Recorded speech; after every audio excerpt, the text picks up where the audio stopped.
And welcome back. Well, long holiday weekends are always attractive to people who want to get away for a while. And then the upcoming Labor Day holiday is just no different, right? It's going to be fun. So joining us now to help find a little humor among the sometimes travel chaos is Brandon Blewett. He has spent 15 years on the road, logging weekly business trips as a million miler. And he wrote this book, How to Avoid Strangers on Airplanes. Good to have you back, Brandon.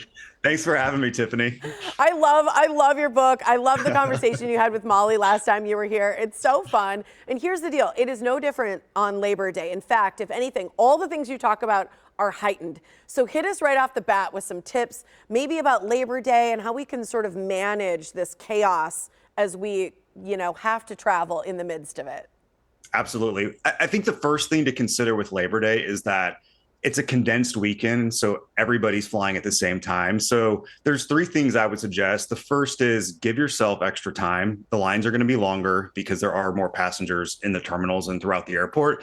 The second thing is make sure you have the airline's app. And if you've booked with a third party, get your confirmation codes and get those into the airline's app, because any information about delays, gate changes, connecting flights, that is all going to be in that app, and you're going to be the first one to get the information. And the third thing would be turn on the push notifications for the app and make sure you log in to the airport's free Wi-Fi, because a lot of times cell service is notoriously poor once you're inside the airport. You're right. And there's nothing more annoying than having the wrong information, especially when you Right. get to a gate that now is no longer your gate or things are pushed back. So I love Right. those tips. Those are great, just easy logic things that we can do.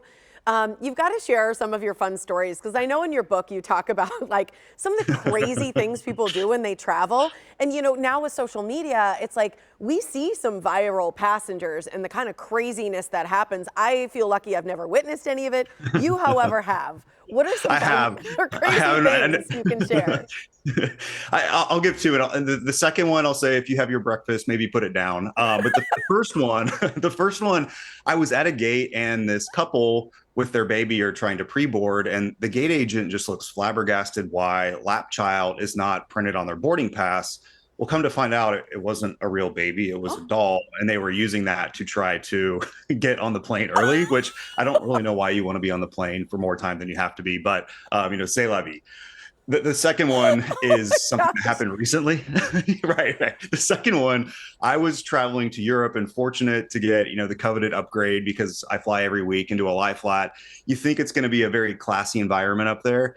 After the meal service, 3 to 4 hours into the flight, I look across the aisle. The person in that seat takes off their shoes, their socks, and then proceeded to walk to the lavatory. And that made it difficult for me to try to sleep the rest of the evening. It's worse when then they put their feet up too. Oh, exactly. It's like now I'm also going to like shove it between the crevice of the two seats and put it near your Right. face.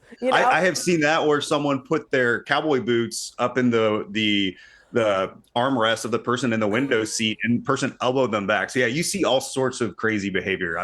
Act like you would at home.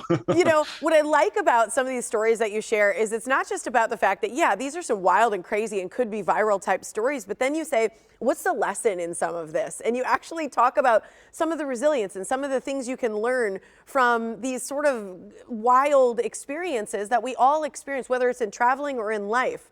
So how do you relate some of this to life lessons? I like to say that the most valuable degree I have is the MBA I got from the airport, right? And in the book, I talk about gate lice, people that crowd the gate. And I'll never forget a flight. There was Wait, this what do you young call it? Gate gentleman, lice? gate lice, the people that crowd the gate 30 minutes before the boarding process, and they're in group 8, right? Proximity is not going to elevate your boarding status. And there was this poor kid on the standby list. There's no seats. He's number 40. And he thought by standing there, he was going to get on the flight, and he really needed to get to New York. And somehow the gate agent and the pilot struck up a conversation, and they mentioned there's actually seats on a flight to DC. And if he went on that flight, he would make it, and then he could take the train to New York. And those are some hacks, getting to different airports using trains to get to a destination. But how often do we need to pivot, and instead of pushing ourselves to the front of the line when that may not pay off, look for a helpful gate agent, listen for a pilot's advice, and you'll still wind up at the same place, maybe just a little bit later than you thought.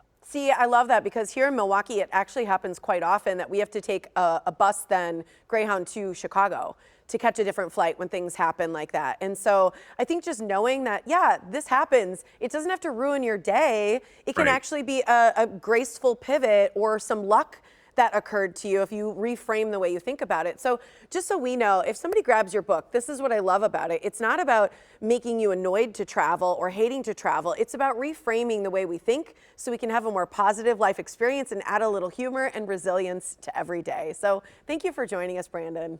Thanks for having me again. It was a pleasure. Yeah, it was great to see you. Again, Brandon Blewett's book is called How to Avoid Strangers on Airplanes. You can find it online.